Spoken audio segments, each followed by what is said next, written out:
at them, it is an option. That was an option even before the Lakers made their moves. So we have to understand that. And I think, Max, especially, I want you to listen to this because it's incredibly important to bring this up about the Clippers. Let's understand that nobody is questioning the greatness of Kawhi Leonard as a player. As a leader, not so much. The word that I was given about him, because I don't know him, the word that I was given about him was the word indifferent. He's a kind of guy that methodically goes about the business of doing everything he can do to be ready. But in terms of being that rah-rah leader, galvanizing the troops, et cetera, that's not who he is. He has somewhat of an indifferent mentality. So because of that, we understand that Ty Lue is not the kind of coach that's known to tolerate such a thing. He's going to try to peel out of you everything that he can get. But it's important because when you're Kawhi Leonard, if I were talking to Kawhi Leonard, Brian, this is what I would say. All of these moves we made, these draft picks we surrendered, we did that for you. Paul George is here because of you. Because Kawhi Leonard wanted Paul George. He didn't want just another star. He asked for that guy. That's what he said. And he said, if you don't get it for me, I'm going to the Lakers. And I'm joining LeBron and AD. So let's understand, he essentially blackmailed the Clippers.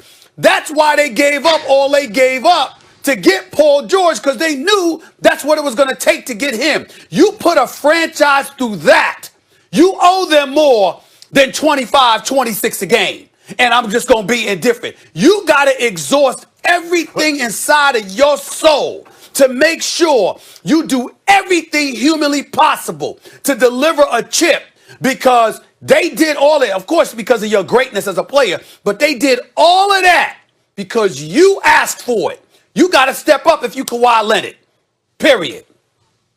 They did.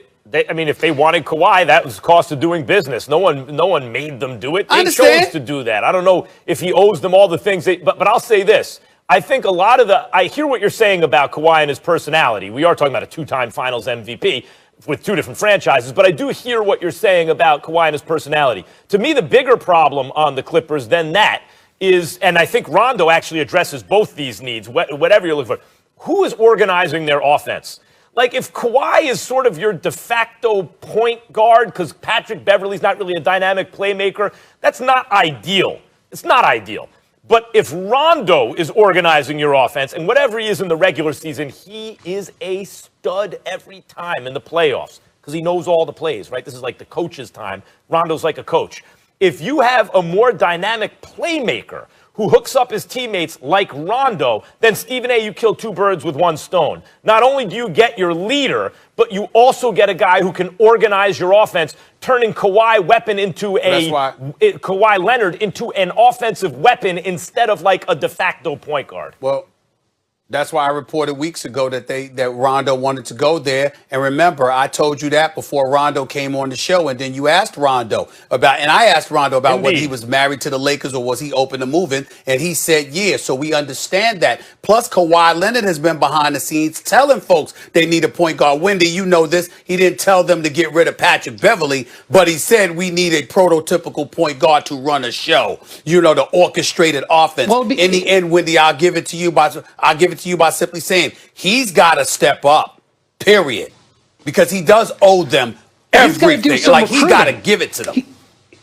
Yes. He's got to do some recruiting, which I assume has already happened with Rondo, because there are other teams out there who are interested in him, including the Atlanta Hawks. And frankly, the Hawks can outpay the Clippers. But one of the reasons why Kawhi and Paul George chose the Clippers was because of their deep-pocketed ownership and their prudent front office. They just won Executive of the Year.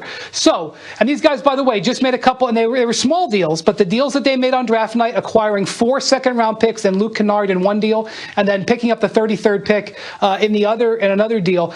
That's one of the reasons why he puts their trust in him. So let's see what they do. Possibly there's a sign and trade out there from Montrezl Harrell that they can execute, where they could bring back some talent. Possibly, in addition to Rondo, they could make a different move. The pressure is the pressure is on Kawhi every single day of the year, because that's who he is as an organization.